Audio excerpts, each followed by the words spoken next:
ఆర్థిక వ్యవస్థ గురించి మీరు మాట్లాడుతున్నారు. కాంగ్రెస్ ప్రభుత్వం వచ్చిన తర్వాత పూర్తిగా ఆదాయం తగ్గిపోయింది, రెవెన్యూ పడిపోయింది. మీరు ప్రాతినిధ్యం మీ మంత్రిత్వ శాఖ ఉన్న స్టాంపులు రిజిస్ట్రేషన్లు కూడా పూర్తిగా పడిపోయాయి. దానికి కారణం కాంగ్రెస్ ప్రభుత్వం వచ్చిన తర్వాత ఒక్కసారిగా రియల్ ఎస్టేట్ రంగం మొత్తం కుదేలైపోయింది. హైదరాబాద్లో రియల్ ఎస్టేట్ రంగం కుదేలు కావడం మూలంగా మొత్తం ఎఫెక్ట్ అంతా కూడా ప్రభుత్వం మీద పడింది. అనేక ప్రత్యక్షంగా పరోక్షంగా అనేక రంగాలపై పడింది. దానికి కాంగ్రెస్ ప్రభుత్వం కారణమా? హైడ్రా లాంటి తీసుకురావడం మూలంగా ఇటువంటి పరిస్థితులు ఉత్పన్నమే అనుకోవచ్చా? ఒకటి గమనించాలి, ఏదైతే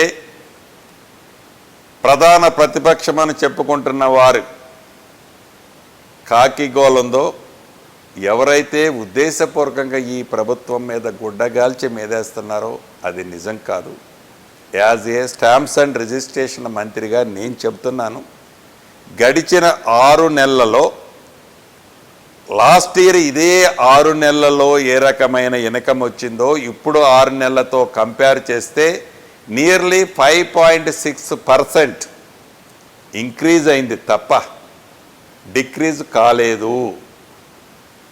మేము ఆశించినంత 20% రాకపోవచ్చు.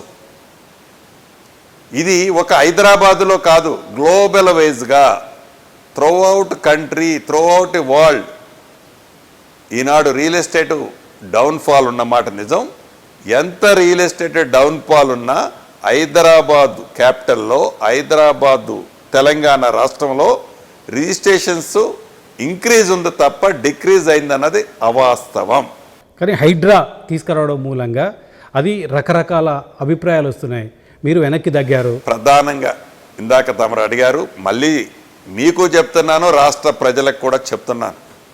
ఈ హైడ్రా అన్నది పేదవాళ్ళని ఫ్రంట్ రోలో పెట్టి పేదవాళ్ళని ఎక్స్పోజ్ చేస్తూ మూసీ పరివాహక ప్రాంతంలో తిరుగుతూ మూసీ కోసమే వారు తాపత్రయపడుతున్నట్టు చెబుతూ హైడ్రాని ఒక భూతం చూపించి వారి స్వార్థం కోసం హైడ్రాని రాంగ్ ట్రాక్లోకి తీసుకుపోతున్నారే తప్ప